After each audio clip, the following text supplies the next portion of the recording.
Sem caridade não há salvação. Evangelho segundo o Espiritismo, capítulo 15. O que essa mensagem nos traz? O que é ser caridade? Bom, neste capítulo já se inicia com uma citação bem grave de Jesus, quando ele fala sobre o juízo final. E ele nos fala que, chegada a hora, descerá o Filho do Homem e a majestade sentará em seu trono e diante dele estarão todas as nações. E ele, como um bom pastor, separará as ovelhas dos cabritos. Então ele colocará à direita as ovelhas e à esquerda os cabritos. E se dirigindo àqueles que ele colocou à direita, falará: Bendito seja vós, pois vós é o reino dos céus, que foi prometido na criação dos mundos. Pois quando tive sede, me destes de beber, quando tive fome, me destes de comer. Quando tive nu, me destes de vestir, quando tive necessidade de alojamento, me alojaste. Quando tive doente e preso, foste me visitar. Então estes perguntarão: Mas mestre,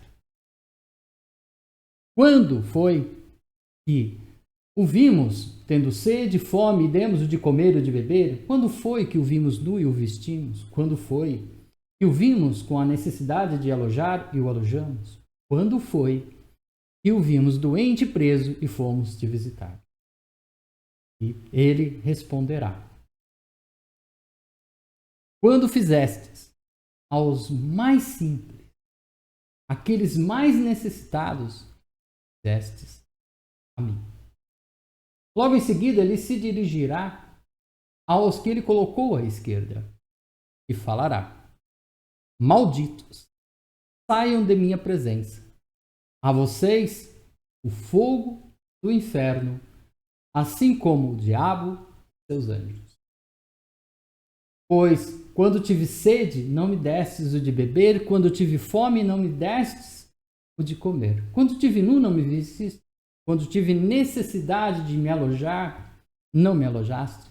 Quando tive preso e doente, não fostes me visitar. E estes também questionarão: Mas, mestre, quando foi que o vimos? Com sede não demos o de beber? Quando o vimos com fome não demos de comer? Quando foi que o vimos nu e não o vestimos? Quando foi que o vimos na necessidade de ser alojado e não o alojamos? Quando foi que estivestes doente e preso e não fomos te visitar? E este responderá: Toda vez que deixastes de fazer aos mais simples, aqueles necessitados, deixastes de fazer a mim. E aí, logo em seguida, um doutor da lei questiona Jesus: Mas, mestre, qual é a principal lei da caridade? Qual é a principal lei que me coloca no mundo da vida eterna?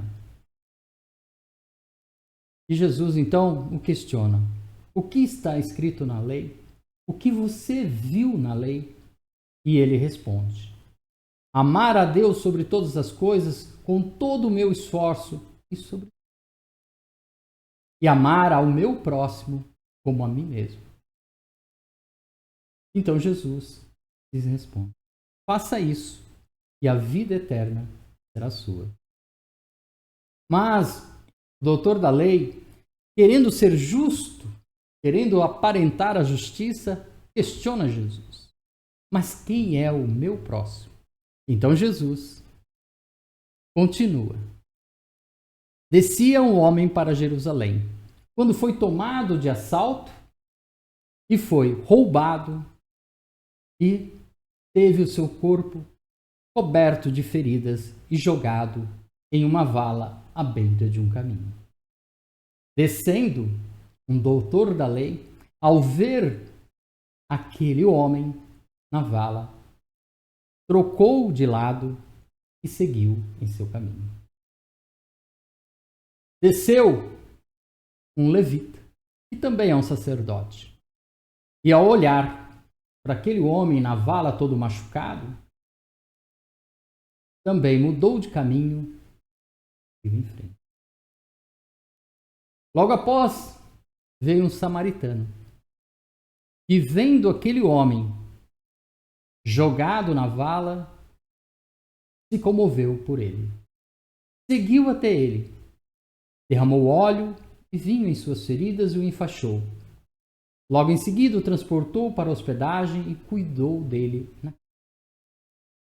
No dia seguinte, o samaritano se dirigiu ao dono da hospedagem e deixou algumas moedas, dizendo ao proprietário que toda a despesa que porventura ultrapassasse aquela receita, no seu regresso de viagem, ele o restituiu.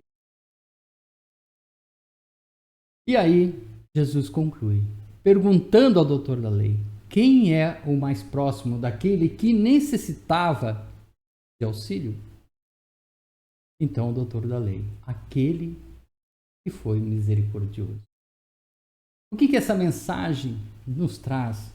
Porque Jesus precisava usar esses tons, muitas vezes graves, como o juízo final, para conversar na linguagem que aquelas pessoas entendessem o quanto era necessário ajudar aqueles que necessitam.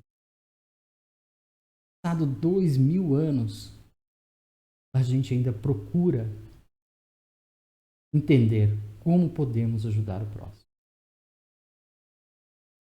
Nós somos caridosos na medida que nós realmente, purificando nossos corações, adotamos a humildade para as nossas vidas e praticamos diuturnamente a caridade para com todos que estão à nossa volta. E muitas vezes a caridade não é simplesmente uma doação financeira, não é fazer grandes obras, mas sim, às vezes, ouvir com atenção. O que nós chamamos hoje, principalmente na área de desenvolvimento humano, é dar tempo de qualidade àqueles que você ama e também àqueles que necessitam. É muitas vezes passar por aquela pessoa que está ali desempenhando um trabalho simples e falar um bom dia. É simplesmente entender que todos nós temos desafios e que a primeira caridade está em não julgar. Na medida que nós nos aproximamos do espírito de julgamento, nos afastamos da caridade. Portanto, se temos que julgar alguém, sejamos juiz de nossas próprias atitudes, julgando a nossa atitude, os nossos pensamentos e as nossas ações. Se a crítica chegar até nós, possamos criticar os nossos pensamentos. Muitos de nós, principalmente os espíritas, colocamos a culpa nos nossos obsessores quando temos a tendência de criticar, quando temos a tendência de simplesmente não fazer o bem. A crítica, o julgamento só nos afasta da caridade. E às vezes a gente usa até os signos dos zodíacos para justificar as nossas ações. Isso é somente histórias para justificar que não estamos evoluindo. Então colocamos muitas vezes, principalmente um dos princípios mais básicos da caridade, que é o do perdão. Às vezes, muitos falam, eu sou de touro, então eu sou teimoso e eu não perdoo. Eu sou de câncer e anoto a hora, o local, para depois eu contestar. Toda vez que nós fazemos isso, nós nos afastamos do princípio da caridade. E isso daí nada mais é do que nós não estamos dispostos, melhor dizendo, a gastar um joule de energia. O processo de mudança, ele não é externo, ele é interno. E o primeiro ato de caridade é reconhecer que temos problemas. É reconhecer as nossas feridas emocionais enquanto estivermos aqui neste mundo de encarnação. Esse mundo de expiação nos traz a consciência que somos seres humanos, estamos aqui encarnados, mas somos seres espirituais vivendo essa experiência e somente estando diante dos nossos problemas é que vamos resolvê-los. Este é o primeiro ato de caridade para conosco. E ao resolvê-lo, nós caminhamos para a nossa evolução espiritual e caminhamos para as ações de quando for necessária. Por quê? Sempre haverá alguém que tem sede, às vezes não de água, mas de uma palavra amiga, de um bom dia, simplesmente de um abraço. Às vezes vai ter gente que vai ter fome, mas não fome de comer, mas fome do conhecimento. E quantas vezes nós perdemos a oportunidade de falar um pouco da palavra de Deus para aquelas pessoas que estão com fome. Fome de conhecimento. Estão perdidas e emaranhadas nas suas feridas emocionais e espirituais. Portanto, devemos sempre seguir em frente. Buscar sempre a caridade para conosco e para com todos. Pois esta passagem cita um aprendizado de Paulo. Porque ele cita: nem que eu falasse todas as línguas dos anjos, nem que eu falasse todas as línguas dos homens, nem que eu tivesse o dom da profecia. Sem caridade não haveria salvação. Nem que eu me despisse e doasse todos os meus bens. Sem caridade não há salvação. Porque, infelizmente, muitas pessoas falam assim, não, mas eu dou. Mas, às vezes, no momento da doação, começa-se um processo de negociação com Deus. Se eu doar tanto, eu recebo tanto. Se eu doar isso, eu recebo aquilo. Isso não é caridade, isso é filantropia. Exemplo disso são as empresas que muitas vezes doam com o propósito de abater no seu imposto de renda. Isso é filantropia, isso não é caridade.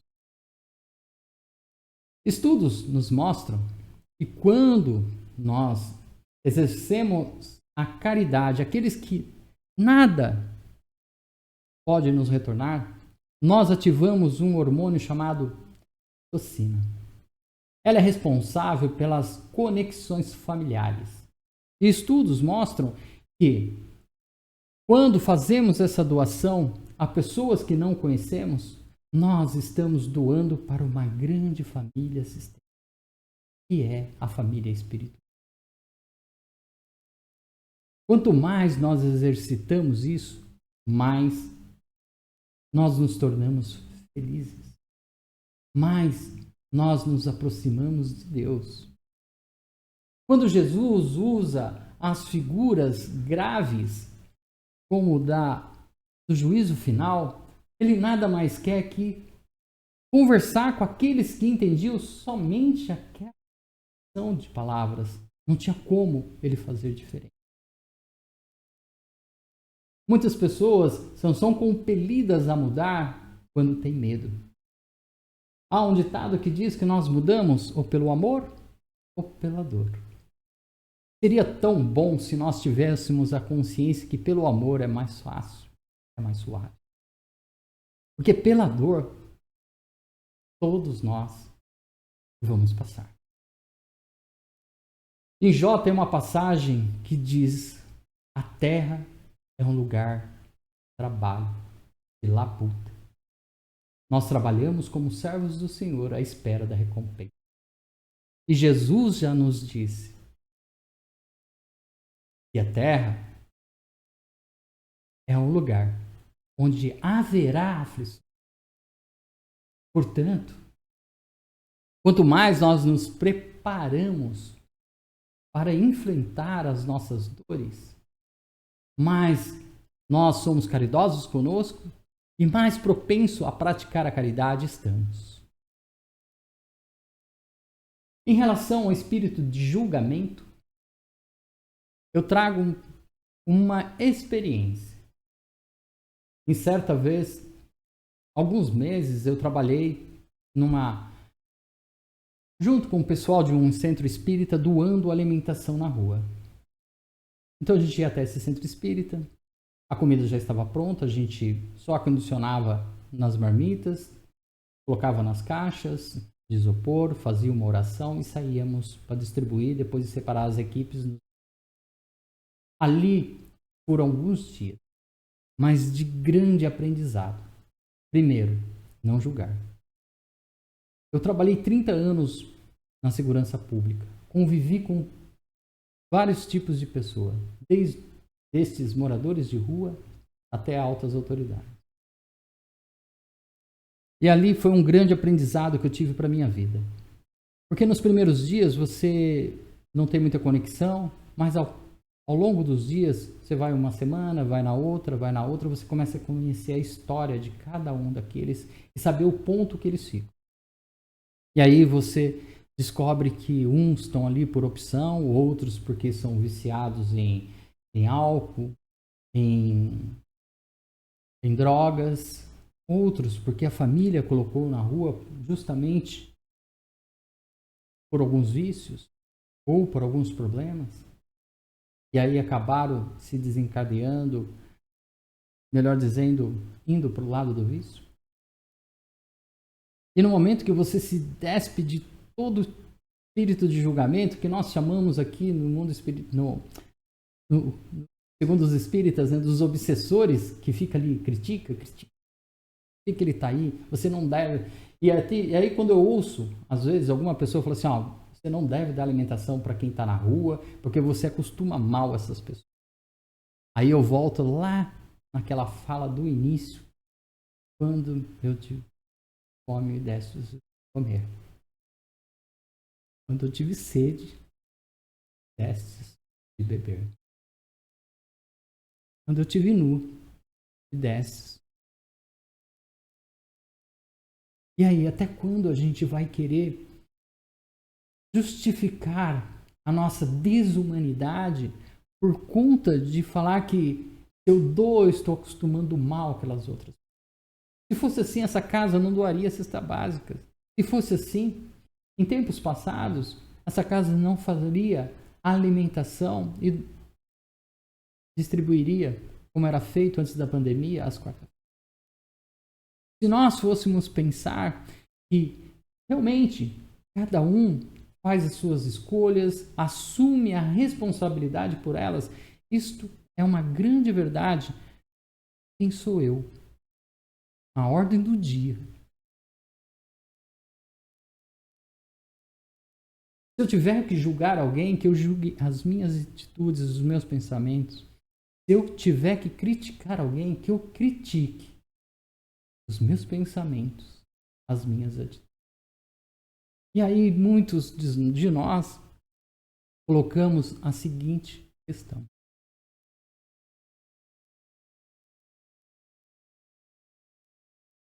Por quê? Por que estamos aqui? Afinal, se não é para melhorar, não é para poder resolver todos os problemas.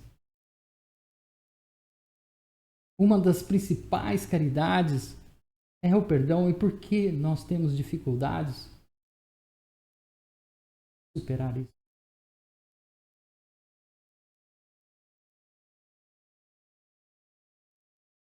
Como, né, Paulo nos orientou, ainda que eu falasse a língua dos anjos, ainda que eu pudesse falar todas as línguas dos homens,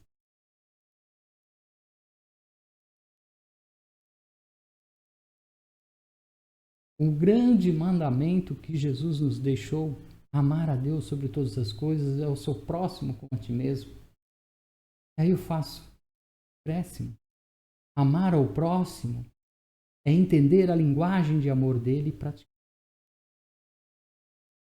principalmente com aqueles que estão do nosso lado, é respeitar, é ter paciência, desenvolver a paciência.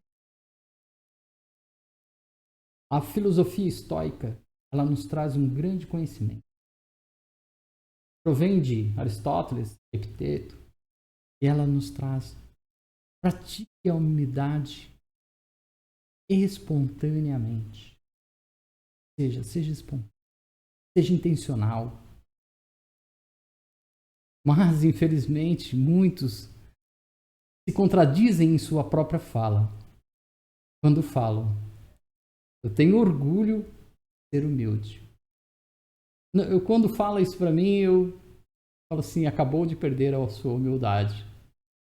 Porque não, orgulho e humildade não caminham juntos. A humildade nos distancia do egoísmo, nos distancia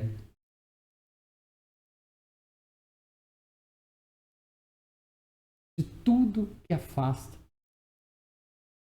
o nosso espírito, o nosso corpo, cada célula nossa, da caridade.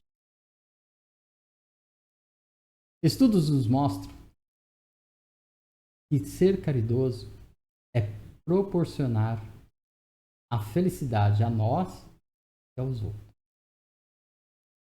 Quanto mais caminhamos em direção a isto, mais propensos à evolução espiritual, mais estamos trabalhando para um mundo melhor. Quantas guerras serão necessárias para que todos entendam que sem amor, sem caridade, não haverá paz. Quanto tempo ainda vamos desperdiçar de nossa existência